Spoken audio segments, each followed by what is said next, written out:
The joy of market clearing wages. When people compare the US and Europe, they often conclude that the US is richer and more economically efficient, but that Europe is happier because they don't measure everything in dollars and cents, or even marks and pfennigs. One of the prime examples people often point to, America's less regulated, more flexible labor markets versus Europe's highly regulated, highly rigid labor markets. Exceptions, the UK and Holland.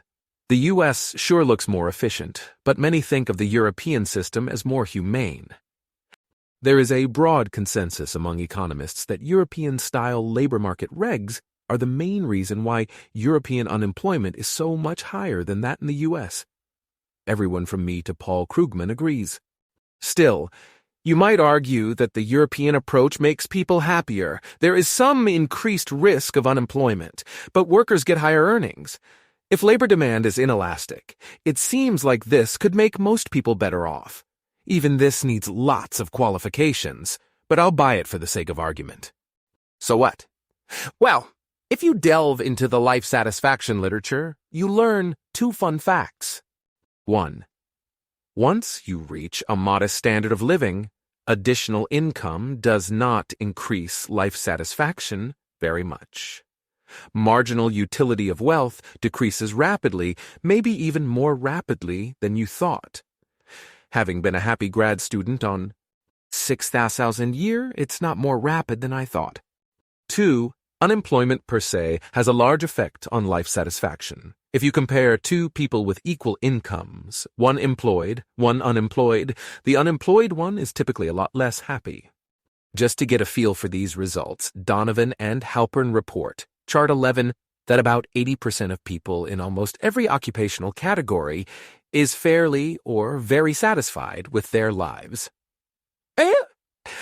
Manual laborers and white-collar workers are nearly equal in satisfaction.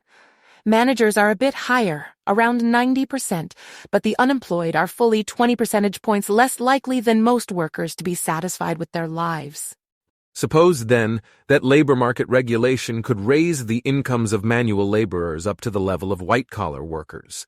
That's a big change, but the extra income would probably add at most 1 percentage point of life satisfaction. If a side effect of the regulation was increasing the unemployment rate by 5%, however, this gain would be exactly balanced by the decreased satisfaction of the unemployed. And this is true even if we ignore all of the other side effects of the regulation, from extra taxes to pay for extra workers on the dole to higher prices from restricted supply. If you think this is remotely accurate, you will flee in terror from any regulation that might marginally push up unemployment. Flexible labor markets are more than just efficient. Contrary to popular prejudice, they also make a lot of people happy by making it easy to find a job. April 1, 2005.